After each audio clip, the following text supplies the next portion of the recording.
E veja, ela não servia porque ela queria aparecer, não. No final da carta de Paulo aos Romanos, ele começa a fazer uma série de recomendações e recomenda que os irmãos da igreja de Roma recebam Febe.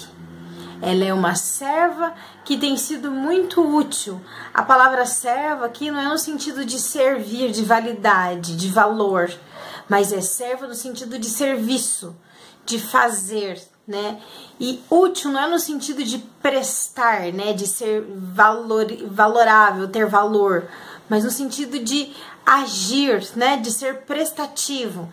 Então a gente tem que pensar bem assim o que significa cada palavra no contexto. Então Paulo diz que ela é uma serva muito útil no ministério dele.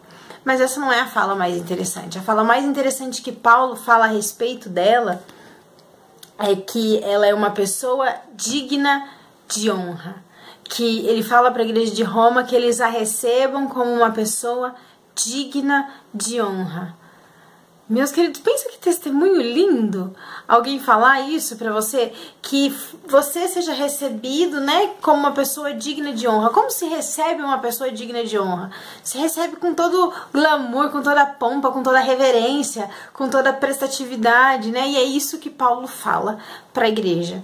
Receba ela como uma pessoa digna de honra. E quando a gente diz isso pra alguém, né? Eu fiquei pensando, quando a gente vai ter esse testemunho ou essa descrição? Não é quando a gente busca essa descrição. Veja, olha a diferença entre o que é reconhecimento e o que é busca de elogio. Existe uma diferença grande entre você viver em função de buscar elogio, de buscar admiração das pessoas e o reconhecimento que as pessoas dão em relação às coisas que você faz.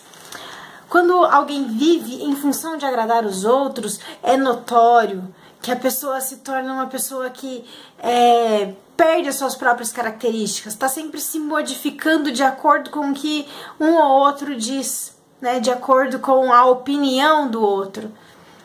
Esse não era o caso de Febe. Então eu queria refletir isso com vocês hoje. A diferença entre viver para agradar os outros, que é uma vida bastante penosa, bastante difícil, é muito complicado viver tentando agradar todo mundo, é até triste. Ou viver a sua vida conforme as suas decisões, conforme as suas escolhas, mas sempre pensando em servir, em fazer algo de útil para o mundo, para a sociedade, para sua família, para as pessoas que convivem com você no seu trabalho. Ser útil. E olha que legal que ele fala a respeito dela. Ajudem-na no que ela precisar. Ou seja, a gente pode concluir que ela ia precisar de ajuda para se instalar, porque a impressão que dá é que ela está se mudando. E ele fala para as pessoas, ajudem-na no que ela precisar. Veja, a gente tem medo, muitas das vezes, de começar a servir e só sobrar pra gente, né? Aquela coisa, só eu faço isso, só eu faço aquilo, ninguém me ajuda. Não era esse caso. A recomendação que a igreja recebe a respeito de Febe é que ela devia ser recebida porque ela servia, e que ela deveria ser ajudada porque ela era muito útil. Olha que interessante, é muito interessante. É uma noção um pouco diferente do que a gente está acostumado, né? Quem serve vai sempre servir, e quem é servido vai sempre ser servido. Lembra-se que Jesus falou que o Filho do Homem veio para servir e não para ser servido? Que o último no reino de Deus seria o primeiro e que o primeiro seria o último. É essa inversão de valores que eu acho lindo. Então vai aí pra nós. Em vez da gente querer ser servido, vamos tentar servir um pouco. Vamos tentar ser útil, sabe? Vamos ajudar quem tem servido, ao invés de ficar observando as pessoas trabalharem sozinhas. Vamos ajudar, vamos pôr a mão à obra, vamos trabalhar.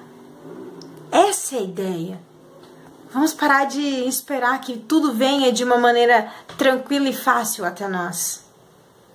É essa a reflexão para como ter um bom testemunho, como ter uma discrição como a de Febe, uma mulher digna de honra, como ser uma mulher digna de honra. Sirva e se deixe ser ajudada, seja útil e se deixe ser cuidada.